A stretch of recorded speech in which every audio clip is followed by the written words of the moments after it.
देखिए चलो अब आज हम लोग पढ़ने जा रहे हैं सेल ऑफ एसेट। ठीक है, सेल ऑफ एसेट्स में जनरल एंट्रीज क्या होती हैं या गोल्डन रूल्स कौन से लगते हैं, थोड़ा उसको हमको ध्यान से देखना पड़ेगा। ठीक है, देखो मैंने आपको बताया था जब भी हम एसेट बेचते हैं तो हमारे पास 3 फैक्टर होते हैं। सबसे पहला फैक्टर होता है परचेज प्राइस।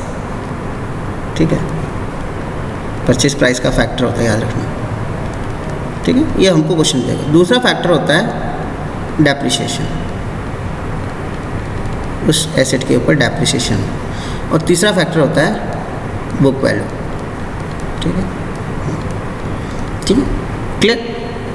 अब गुड्स में हमको इतना प्रॉब्लम नहीं होती है, लेकिन जब हम एसेट सेल करते हैं, ठीक है, तो हमको थोड़ा सा ध्यान रखना पड़ता है कि उस एसेट की परचेज प्राइस क्या है या उसके ऊपर टोटल डेप्रिसिएशन कितना लगा है, वो सब चीज़ें हमको ध्यान में देना पड़ेगा। ठीक है,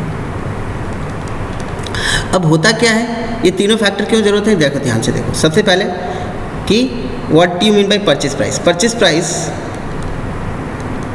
it is the price paid for purchase of asset को। ठीक है, और डेप्रिसिएशन क्या है, it is the amount deducted from assets on every financial year,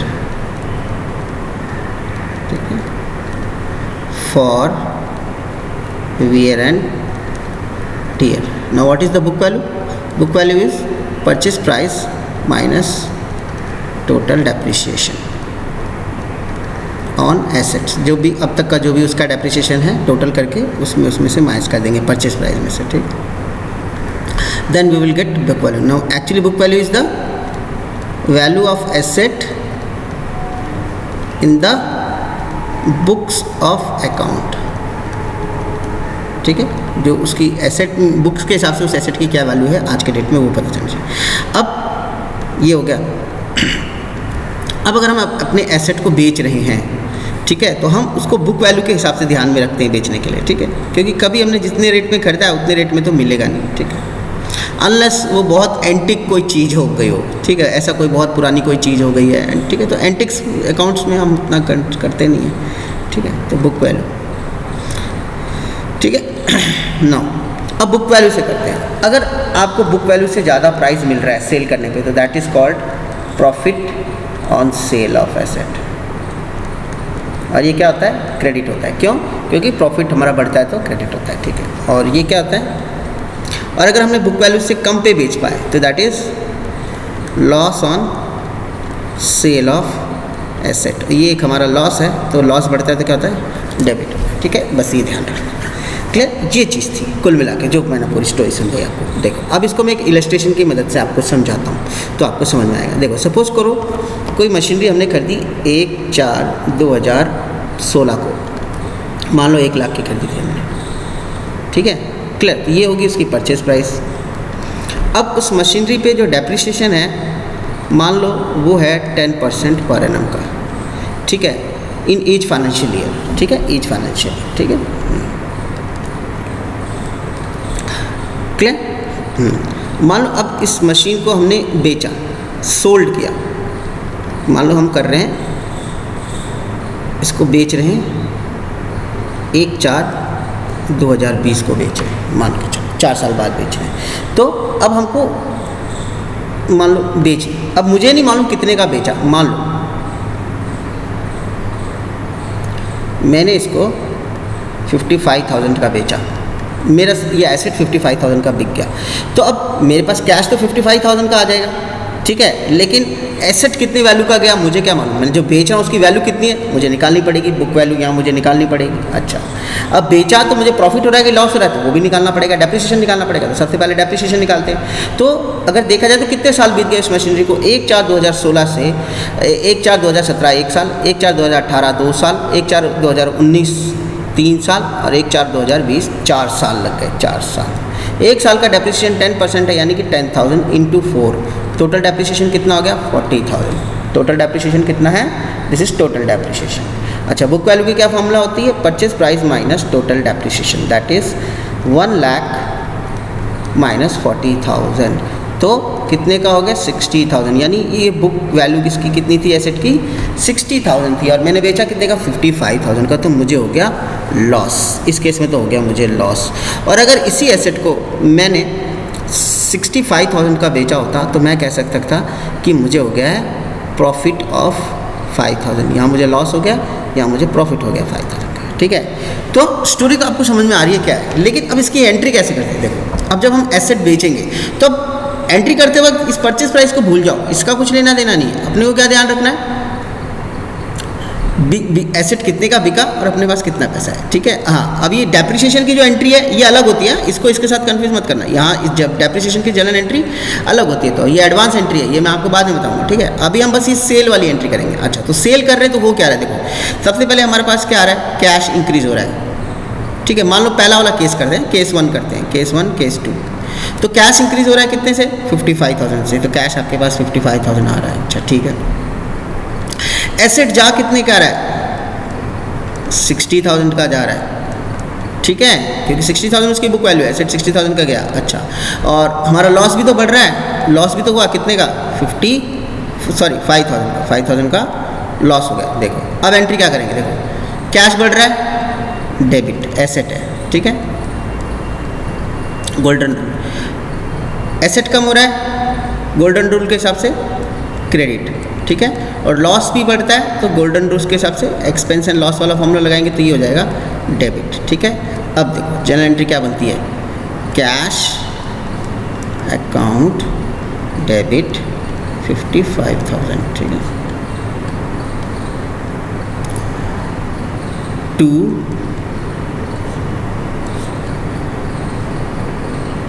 asset जिसको हमने बेचा कितने का 60,000 का चला गया। ठीक है, एक मिनट सॉरी थोड़ा सा मुझे जगह देना था, जगह नहीं दिया मैंने। ठीक है, एसेट कितने का गया 60,000 का, तो टू एसेट अकाउंट 60,000 का, तो हमारा एसेट चला गया बिजनेस से बाहर। अच्छा, अब दोनों का डिफरेंस कितना है, अब मुझे पता है गोल्डन रूल में दोनों डेबिट क्रेडिट सेम होना चाहिए, तो यहाँ क्रेडिट सेम नहीं हो रहा है 5,000, तो यानी 5,000 क्या है मेरा लॉस जो डेबिट हो रहा है, तो इसको ऐसे लिखेंगे loss on sale of asset account 5,000, that's all. अब मेरा 60,000 बच गया। ठीक है, अच्छा अगर सेकंड केस के हिसाब से देखें तो क्या हो रहा है, मान लो मैंने उसको कितने का बेचा 65,000 का बेचा, अगर बुक वैल्यू से ज़्यादा रेट पे मैं बेच देता, ठीक है 55,000 का, तो अब क्या होता,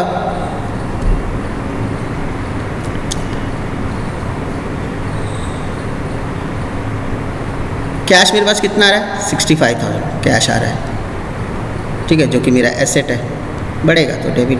अच्छा, 60,000 का एसेट मेरे बिजनेस से जा रहा है, ये भी एक एसेट है, फिक्स एसेट है। ठीक है, अच्छा प्लस मेरा प्रॉफिट भी तो बढ़ रहा है।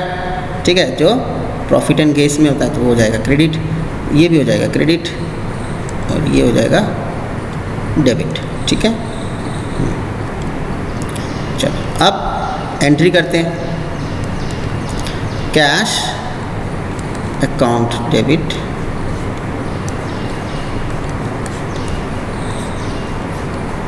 कितना 65,000। ठीक है, टू एसेट जो भी गया, एसेट का नाम लिखा होता तो हम एसेट लिखते 60,000 and to profit on sale 5,000। देखा डेबिट क्रेडिट अगेन 65,000 सेम हो गया। ठीक है, तो ये है हमारे एसेट की और परचेज की सेल की एंट्री। ठीक है, याद रखना। तो आपको क्वेश्चन में दिया रहेगा बुक वैल्यू कितनी है, आपको कैलकुलेट करना पड़ेगा बुक वैल्यू, डेप्रिसिएशन दिया रहेगा। ठीक है, परचेज प्राइस भी दी रहेगी, बुक वैल्यू आपको फाइंड आउट करनी पड़ेगी अगर ऐसा क्वेश्चन। ठीक है, याद रखना। तो ये है हमारा सेल ऑफ एसेट का क्वेश्चन। ठीक है, हाँ, और today I will upload you the question bank. ठीक है, अब मैं जनरल एंट्रीज की क्वेश्चन बैंक कर दूंगा अपलोड, और उसके हिसाब से आप अपना तैयारी करना। अच्छा, एक चीज़ बहुत इंपॉर्टेंट बताने जा रहा हूँ कि कल हम लोग कल अकाउंट्स की क्लास जो जनरल एंट्री है, कल तक जो हम जनरल एंट्री में सीखेंगे, यानी कल की क्लास में जो भी सीखेंगे यूनिट टेस्ट में वहाँ तक ही आएगा। ठीक है, मैं आपको क्लियरली बता देता हूँ।